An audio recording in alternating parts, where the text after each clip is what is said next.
second before you start recording. Sorry, I jumped the gun on that one. Do That's okay. you want me to go ahead and pause it? No, it's okay. I'll just stop talking for a second so I don't sound so silly.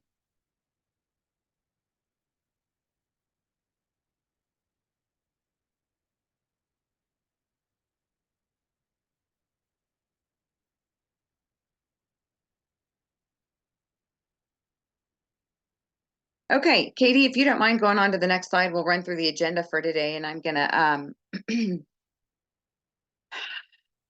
pull up the website so I can show you all. Maybe I will. I'm having some computer glitches this morning. What in the world? I want to make sure we run through the resources and have everyone have an opportunity to see where we're including the early childhood resources on our Kansas City Physical Activity Plan website. You're welcome to give any feedback. As a reminder, with the resources, we're starting small. The resources we included on our website are resources that were informed by the survey that we sent out. And we narrowed down the resources based on the questions asking the respondents to tell us not only which ones they were familiar with, but which ones they were using. And those were a very, very small number. So what we wanted to try to do initially is get those resources up on our website, give you all an opportunity to see what that URL is for that page. And then we invite all of you to put a link to that on your website so that as you're working with early care and education providers or promoting physical activity resources in any way, you can direct individuals, ECE centers, programs, directors, whatever, to that website. At any point, we can update that. We can add to it. If you find new resources or if we're specifically trying to promote a new one that's been developed, please let us know. The turnaround for adding those really is pretty quick. But again, I just wanted to remind the group how we decided we were going to do that and why. Okay, so I'm going to share my screen for just a second.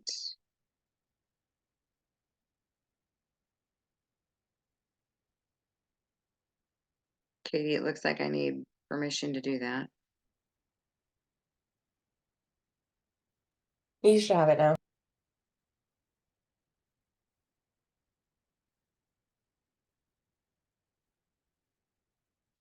Okay, here, tell me when you can see.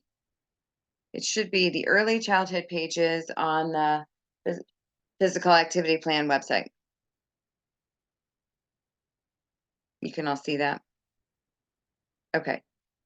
This is the early childhood sector landing page.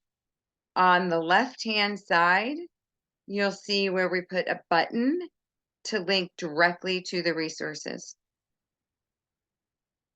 So if you click that button, it will take you to a resource page where, again, what we're trying to do is capture a screenshot from the resource or the lead page, the front page, I guess, for the document if it's a PDF. And then all you do is click on that Learn More. Let's try this one, Sesame Street one. It should open in a separate tab. This is a PDF. You can save it, download it, whatever you would like to do from there. There are also alternate ways to get to this page, but the easiest in terms of navigation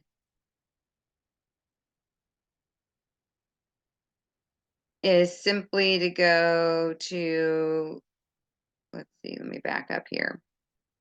Is to go to this early childhood resource or the early childhood sector page. And so you can see what that URL is. And again, for all of you who are, did my screen stop sharing? Okay. You can, again, paste that link into your own websites, wherever you think is most beneficial, and connect people here.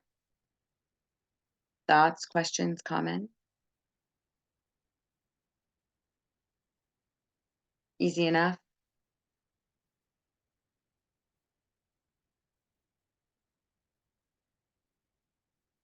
Okay.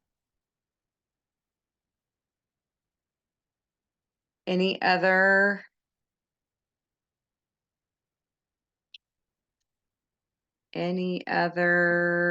thoughts about resources before we move on to the next agenda item?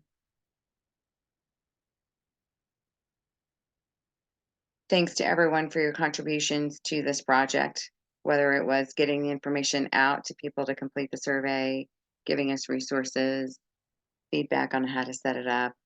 We really appreciate it. The other piece, as for those of you who may not know or may have forgotten, we have gotten permission and funding from the physical activity plan, overall funding, to send incentives to all individuals who completed the survey. So initially we had said we were just going to send it to the first 50. We did not expect 90-some people to complete the surveys. All of them, but I can't remember exactly, but like 3 or 4 said they wanted to receive the resource. So we will be getting those in March. So our order with Dr. Kraft has been placed. We expect them in the next few weeks, and then we'll be distributing them to the rest of the participants. Now, those participants don't actually know right now. We don't have a great way to respond back to them to say, hey, this is going to show up in your mailbox.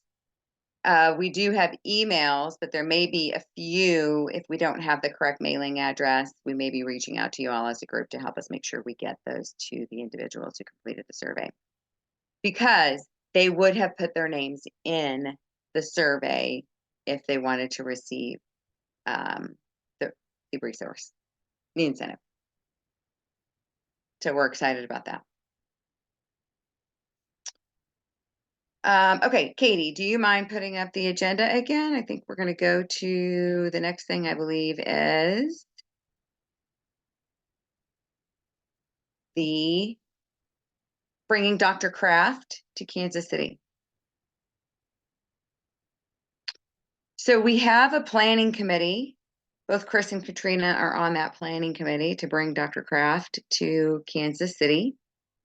And I was a little bit late to the meeting, so Chris and Katrina, if I get any of this wrong, or if there were pieces of this that I missed, feel free to jump in and share any additional information. We do have some funding that we can request through the physical activity plan. This aligns with the strategies for the early childhood sector in terms of promoting professional development related to physical activity.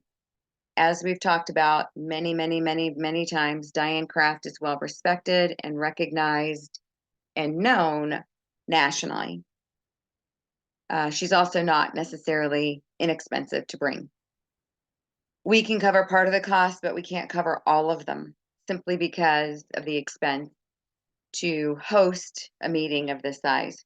Our goal is to get at least 100 participants based on feedback from other presentations that Dr. Kraft has done and given.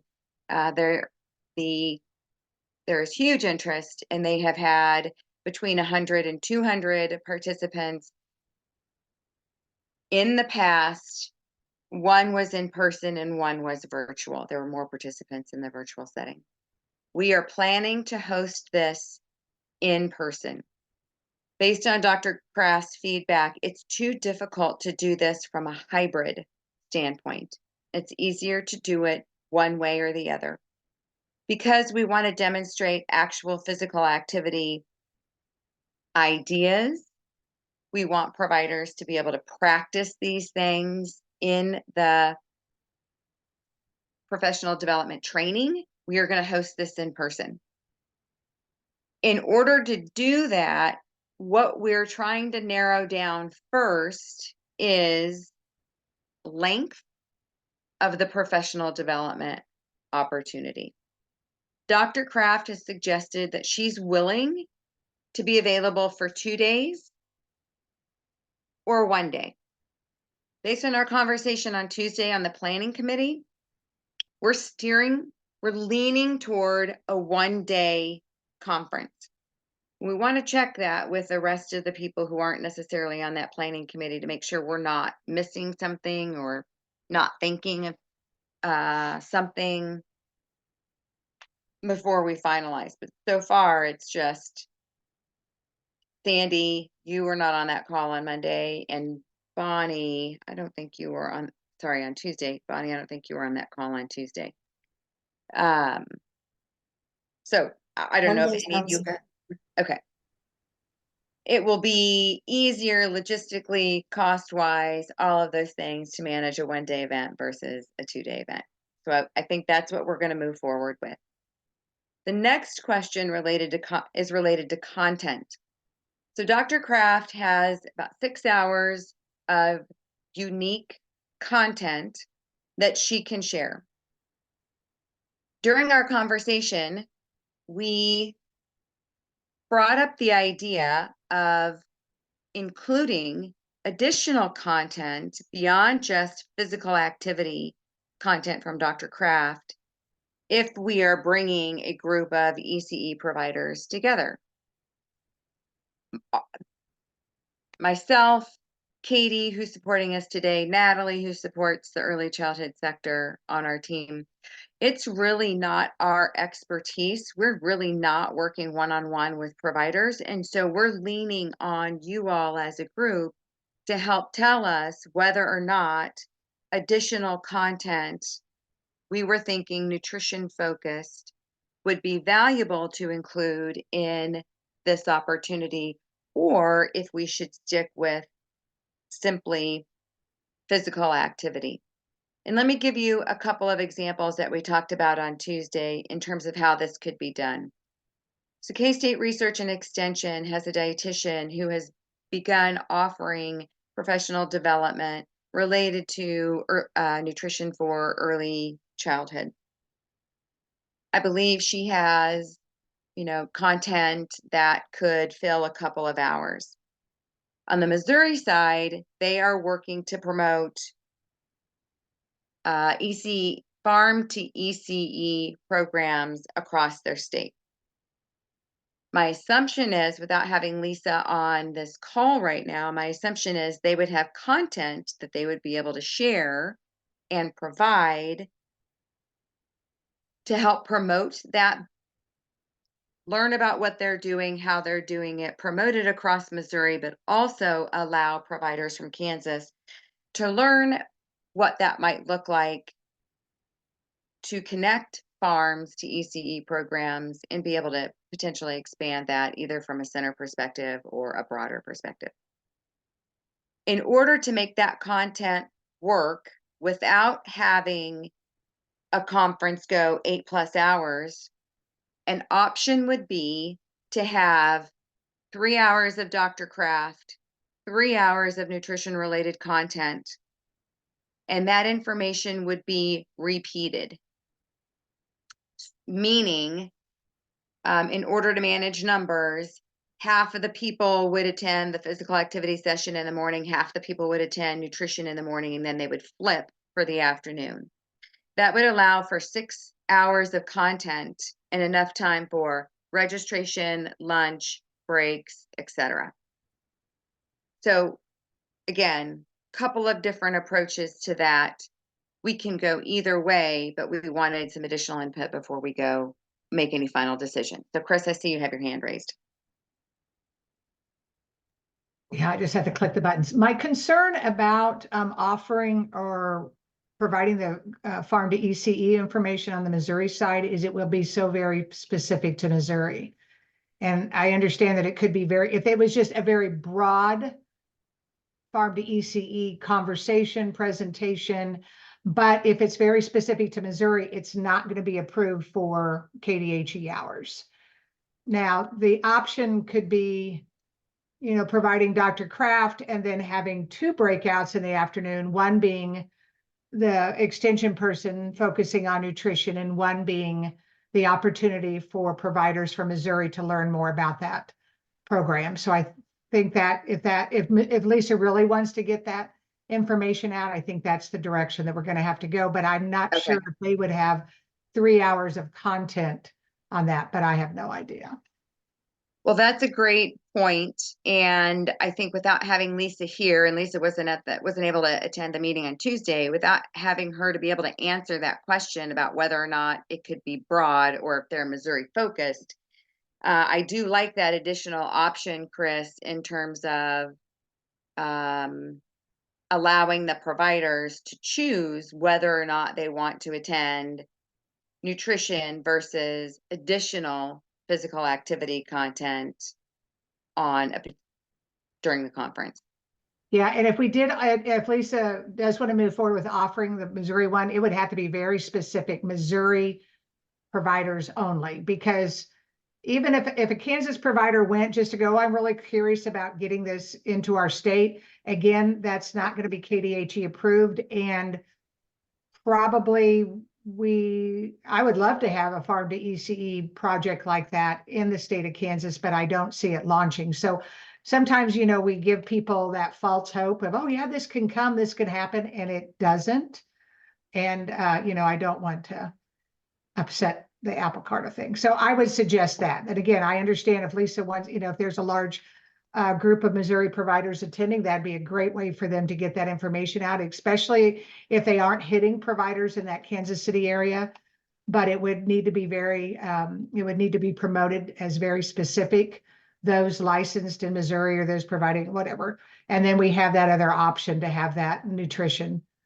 Do you think there would be any issue with getting the extension? So this would be Chelsea, her name's Chelsea Reinberg. She's a dietitian with K-State Extension.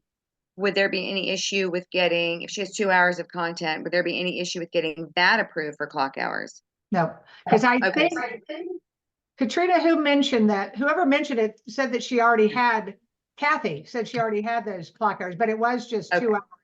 If she extended to 3, it would require another process. But again, we could look at, the person that is getting trained in the gardening with young children, and she's going to be developing a course. What's her name? Katrina Bria? Byra. She probably could have that course created, and that could be an option too.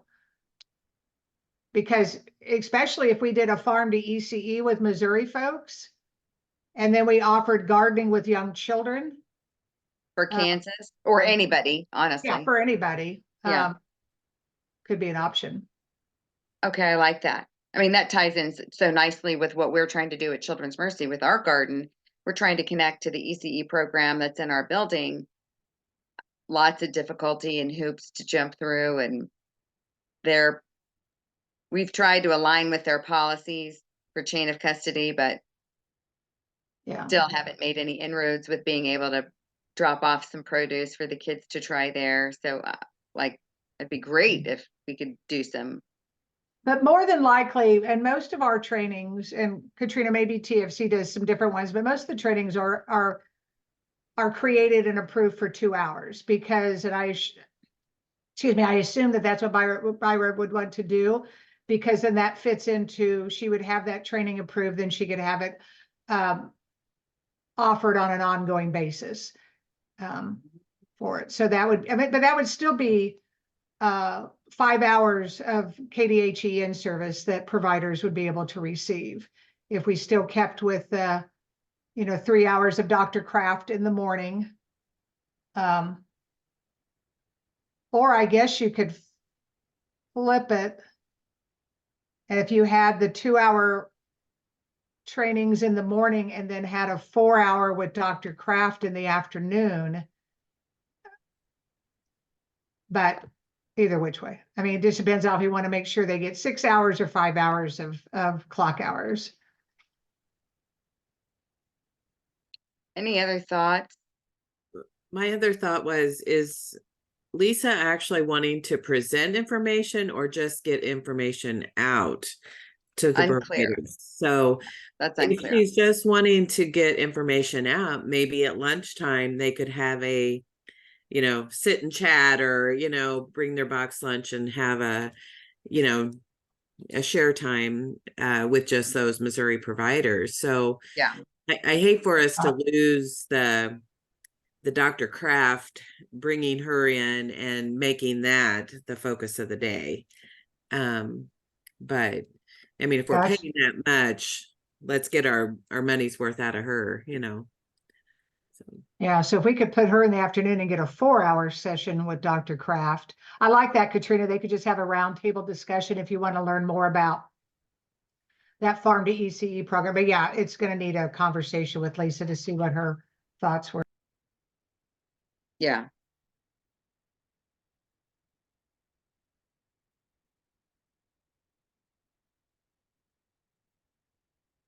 Okay, well, that's good.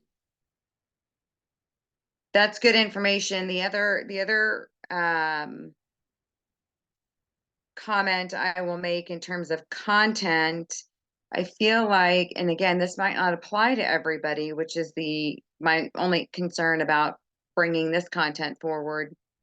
But Rich from Go Knapsack has indicated in the past, I believe they might be willing to present on their program and materials. I don't know if that's valuable to everyone if you're not already a participating center or program. So I wonder if that's really the best use of our time. My other worry is if we are trying to do this in person, this would be, I'm not sure they would come out to Kansas City on their own dime. We don't really have the funds to bring in a second speaker from outside of Kansas City, regardless of whether or not they had a speaking fee. Like just the travel expenses alone are sort of beyond our budget. So I'm throwing that out there simply for transparency. And if you have any other comments, I welcome them. I think with having a national speaker with Dr. Kraft and then balancing it with local presenters and local information would be, I mean, and I guess if things fell apart with the other two options, Shelley, you or I could reach out to Rich and see what his thoughts are. But the other piece with Go Knapsack on the Kansas side, the only providers that can access it are the ones that are connected with a consultant. Not to say that that wouldn't be a great way to get them connected with somebody, but it's not broad. It's not just wide open in Kansas like it is in Missouri. Yeah.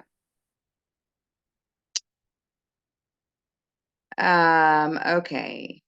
So for now, here are the things I'm sort of hearing that we're all agreeing on.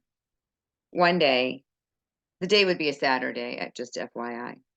Based on our conversation on Tuesday, we would be pushing this back to September, a September date, in order to have adequate time to plan and to meet Dr. Kraft's availability. The earliest we would do it is June, and we in the KCHLC have so much going on, some pretty big things, other projects going on right now, that I don't, unless someone else wanted to step up and take the lead for the planning piece, I don't think we can commit to making sure we're doing this with adequate time to make it the best conference we can have. So we're looking at a September date. We don't have, and so as the planning committee meets again, we'll hammer out that September date so we can get save the dates out. And again, we're gonna do save the date first. We're still trying to hammer out a location. We have a couple of options. Some of it depends on how we manage the attendees and the content. So our three options that we have right now: Children's Mercy, but there are lots of cons to hosting it at Children's Mercy. If we host it at Children's Mercy, we have to do divided sessions. We do not have a conference room that can accommodate 100 or more people with the space to do physical activity as well. We have auditoriums that can host that many people, but it's auditorium, it's theater style seating. And so that does not give you the room to really take advantage of this opportunity with Dr. Kraft. I mean, we want to practice the physical activity. And then parking is a challenge and a variety of different things. So it's not ideal, but it is a possibility. The second location we've identified is the Johnson County Arts and Heritage Center. That's about 91st and Metcalf. It is not far north of I-435 and Metcalf. So it's a little bit central when you have providers coming from either side of the metro. But if you're coming from the north or Wyandotte County, it's a bit long. We are opening this up to anyone, like anybody across the state, either state can come if they wanted to come. So again, that's an option. The other location we've identified is in Olathe. Is that right, Katrina, the church? Okay. So there is a church that has hosted these type of events in the past, and they seem very willing and can accommodate the different types of scheduling that we might want to consider. I think their price is, do they have a price, Katrina? I can't remember. Okay. Yeah, so even their only cost to us may be simply to allow some of their providers to attend for free. Super easy to accommodate that. The challenge is they're in Olathe. And so now we have providers from Missouri, especially if you're coming from the north side of the Missouri metro area. That's a long drive. I don't know if people would care. Our intent is is to be a low cost activity. So the cost to any individual to attend would be minimal and may simply be enough to cover a lunch. So we're thinking $20-ish. So that may make it reasonable for people to do. Of course, carpooling is always an option. Again, what we want is additional thoughts, feedback as we work to secure the location. If we host it at the Arts and Heritage Center, it's going to be over $1,000 just to host it there. And then and that's the nonprofit rate. And then we have food on top of it, in addition to the expenses to bring Dr. Kraft. And so with the physical activity plan funds that are available, we don't have enough funds to cover all of those pieces. We can cover the expenses with Dr. Kraft, but then we wouldn't be able to cover food, and especially we wouldn't be able to cover cost for space. So throwing that out there, would love to hear any additional thoughts, comments, feedback, pros, cons of the locations. Since I'm not in the Kansas City area, and Katrina and Sandy, maybe you can approach this. I mean, the best bet, the best way to go fiscally would be to utilize Beautiful Savior. I think that's the name of it. To lower the cost, we would only be not required, but offering them an honorarium to do the setup. How much do Kansas City providers travel? You know, Katrina, if we're looking at bringing providers from Leavenworth, would they go to Olathe? Would providers from, you know, North Kansas City on the Missouri side, would they travel to Olathe? I mean, really, when I travel to Kansas City, I'm always surprised at how quickly you get from, because my daughter lives in Independence, from Independence to Olathe. It's not that far, but I also know we have providers in Western Kansas that won't travel from Dodge City to Garden City, and it's 45 minutes. So are we gonna, you know, is it gonna be a hindrance or a barrier to them? We're going to limit the number of Missouri providers if we go to Olathe. The Heritage Center, I think, is a little more doable. I mean, for most people, as far as location, of course, the cost, but you know, people won't. No, the providers from Leavenworth probably will come to Olathe because they're used to that. Yeah. You know, but it's the ones in Missouri. If you're getting out toward, you know, I live in Green Valley, Missouri, and to Olathe is about 45 minutes without traffic, you know, so we do it all the time to go to things, but a lot of providers aren't used to traffic and driving that far. Yeah, family childcare providers, since they work in their homes, they don't get out. So Shelley, if the option, if we do look at the Heritage Center and we do not have funding to support, you know, additional, where do you anticipate we can get additional funding from? Are there other grants that we can apply for? Are there sponsors that we look for? Yeah, yes, and yes. So there was a mention at one point, and again, may depend on content, I don't know, but I think we got an email from Rich after one of the meetings that he attended saying that they may have some funds available to help support it.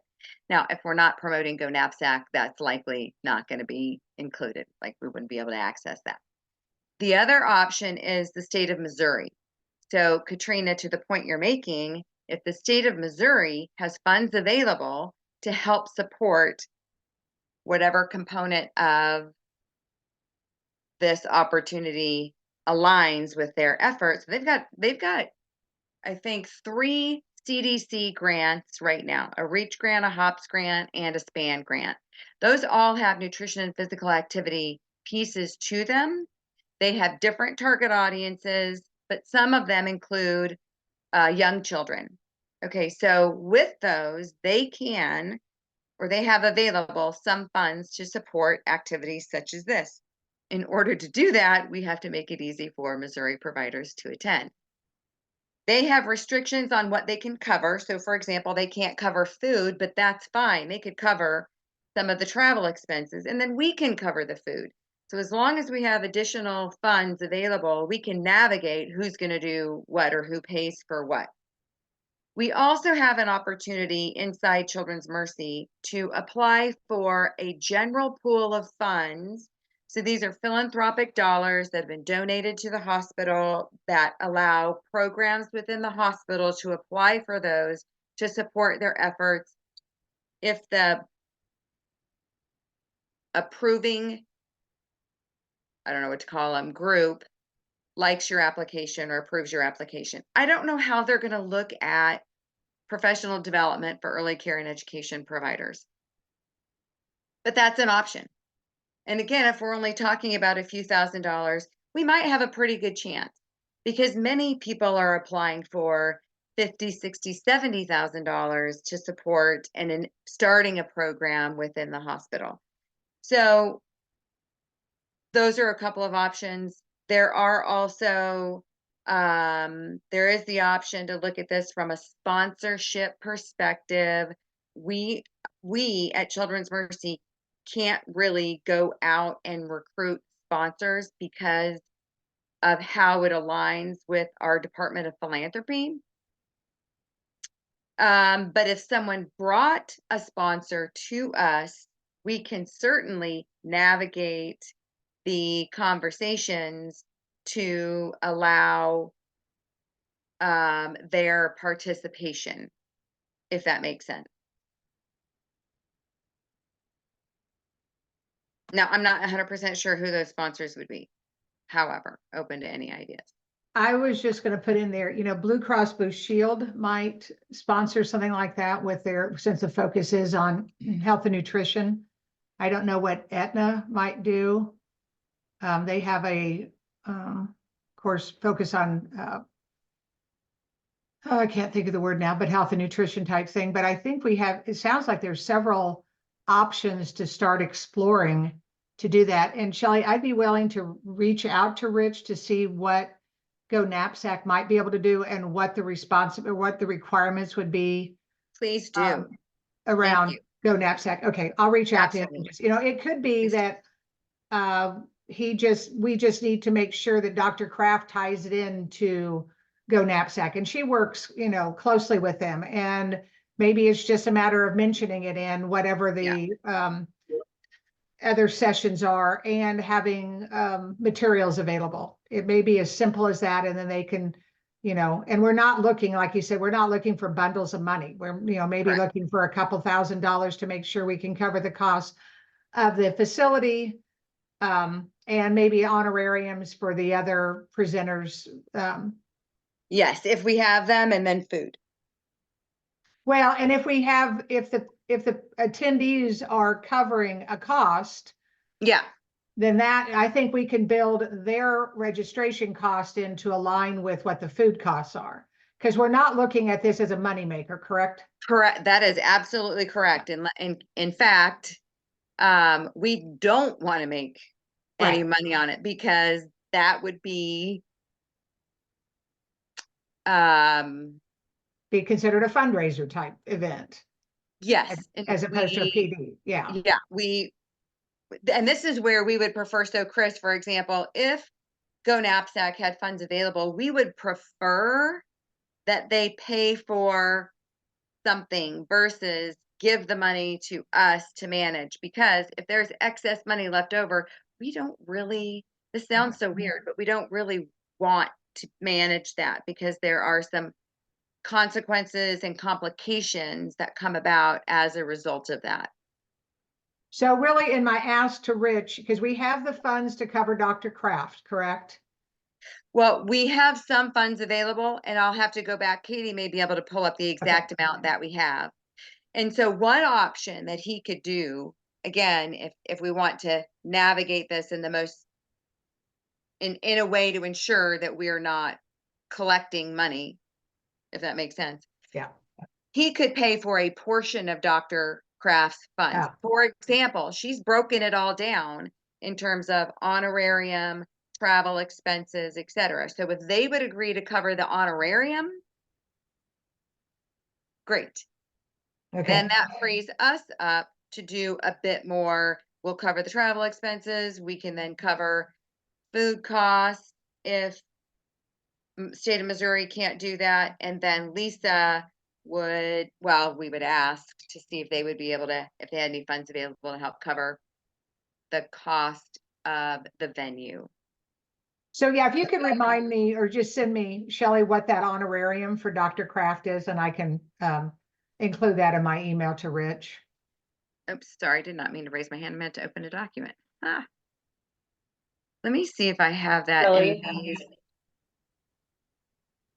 I know Natalie shared that on Tuesday, but this is Thursday. Oh, good. I was just going to say yesterday, but no. Yay, it's Thursday. I didn't jot it down what that cost was.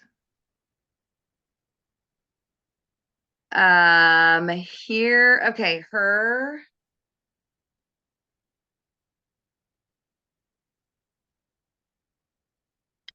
$2,500. 45? No, 25. 2,500. Okay. $2,500 is Okay. her honorarium. Okay. I will send Rich an email today then. Okay. That's great. If we're requesting funds from the state of Missouri, we probably also want to clarify, sometimes they won't pay out of state, like training locations or different things. So we would want to clarify which funds it is. And, we've just Right. experienced that, it has to be Oh, in. really? Okay, well, it's good to know. We'll figure out something. Okay, Shelley, well, go ahead. the last application for additional resources from this group, how much was that request for? I feel like it was 1,000 something. Is Okay, it not listed on our tracking sheet? Okay, no, and I can't find it in Teams, but that means there's 6,200 left for this group after that application, according to our track. is that? So explain that a little bit more. Is that including, are you taking out like 1,000 or 2,000 to cover the other? So if you take out 1,000, it's 6,200, or pardon me, 6,700. If it's 2, that's 5,700 left. Okay, well, we'll clarify that for the next planning committee meeting.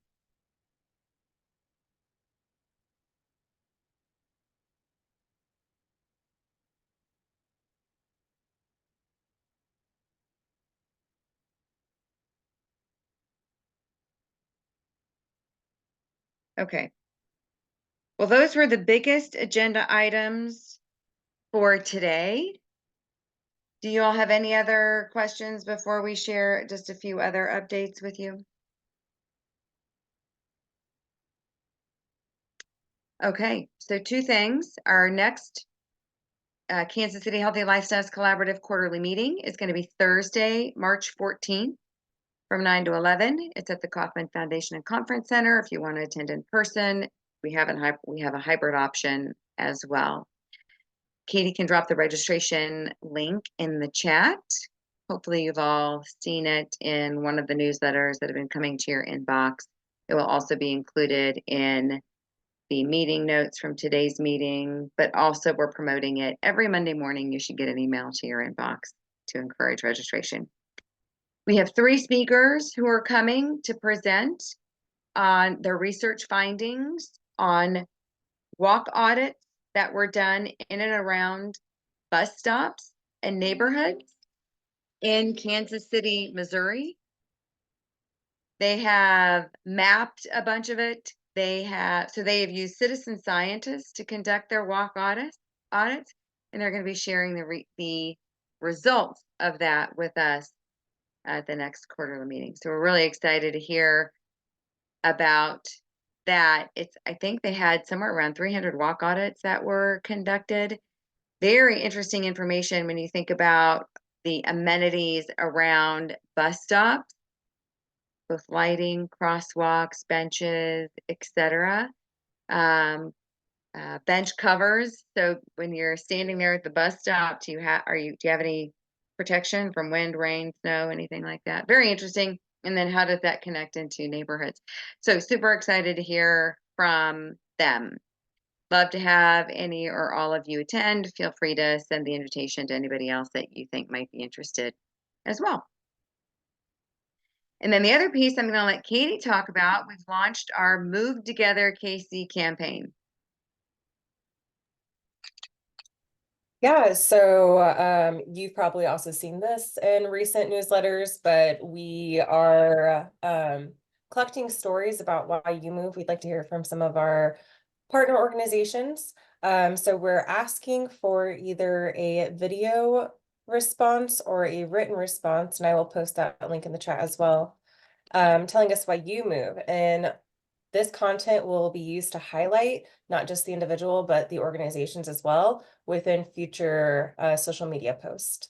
So, and we have set up our social media accounts. So we have Facebook and Instagram. We would love for you to give us a follow. So I'll post both of those in the chat too. That was a little wonky. Let me try that again. Okay.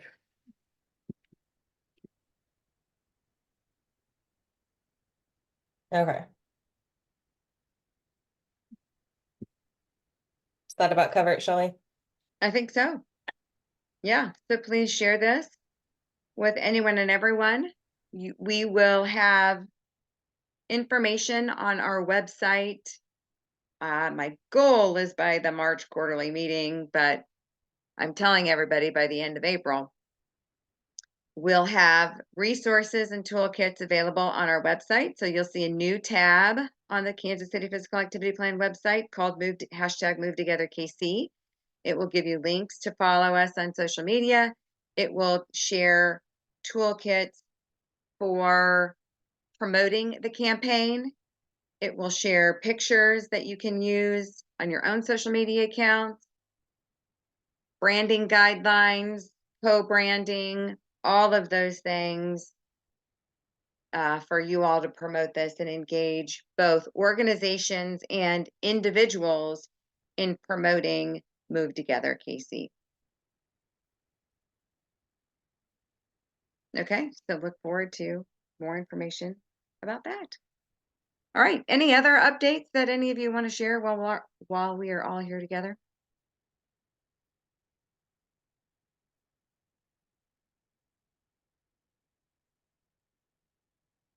Okay, well, great to see you all. Thanks for joining us. Happy Thursday. Have a great weekend. You want to say when the next sector meeting is? Oh, wait, yeah, the next Yeah. fourth Thursday of the Is- next month. I guess you did mention that, but I'll go ahead and put the registration, the chat as well, if you'd like to register in advance.